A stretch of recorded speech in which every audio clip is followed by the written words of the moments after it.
Here's the latest from Your City Now. The summer party is set to begin.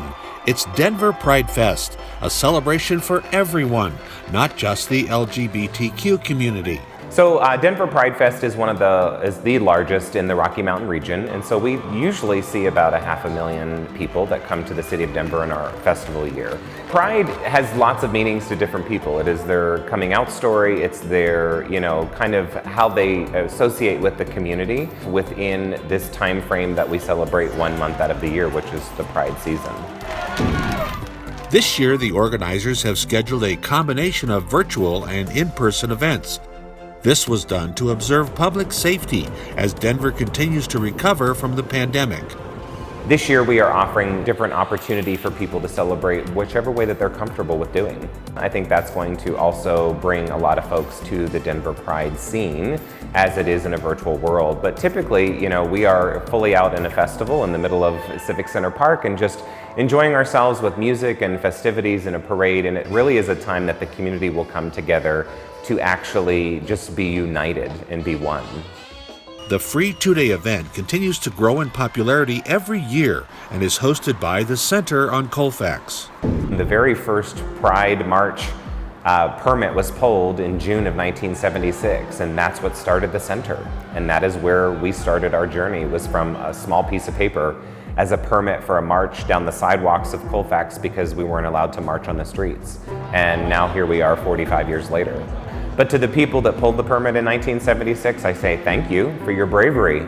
I mean, it's as simple as that, because I can't even imagine the fight that they had to go through, first of all, to even obtain the permit, as a gay organization, a gay march to happen in the city of Denver, being known as the hate state. We have come such a long way as a state, but then we reach hurdles, and I think that happens for every community. The mission of the center is to engage, empower, and advance the LGBTQ community of Denver.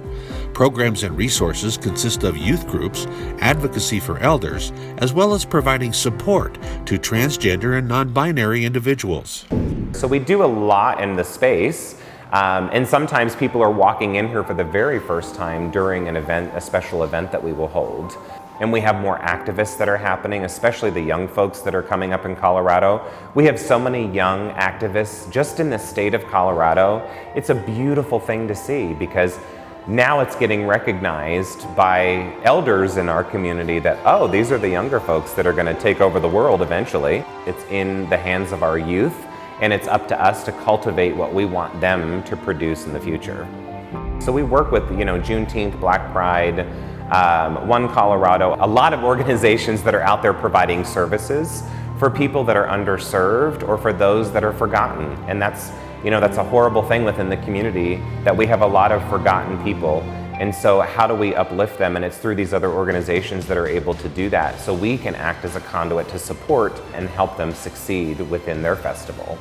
This year we have partnered really strongly with Juneteenth Music Festival, as well as the creators of our very first Denver Black Pride Festival that will be happening that same weekend. So that's some really exciting partnerships to move forward, and being able to align all of the organizations to have equal opportunities to celebrate within the community, to celebrate the diversity that we have in Denver and also in Colorado, so that people can come together and they have a weekend where they can celebrate and listen to wonderful music, have delicious food, see their friends and family, and make new friends as they go along. Everyone is encouraged to join the party. Denver Pride Fest has been rated as the most family-friendly pride in the nation. One of my favorite things that come out of the word community is the word unity. So that is such an important thing, especially when it comes to Pride festivals across the country. It's so important that people have like-minded folks that they can hang out with for the weekend and celebrate. And there are folks that are coming out of the closet at a teenage age or a youth age, and then we also have elders coming out at the age of 90 years old.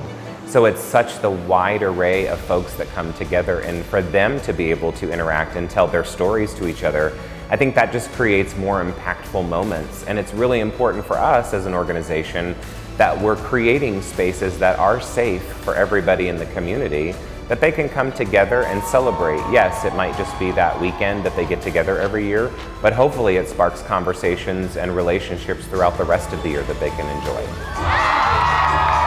Don't miss the next full episode of Your City Now.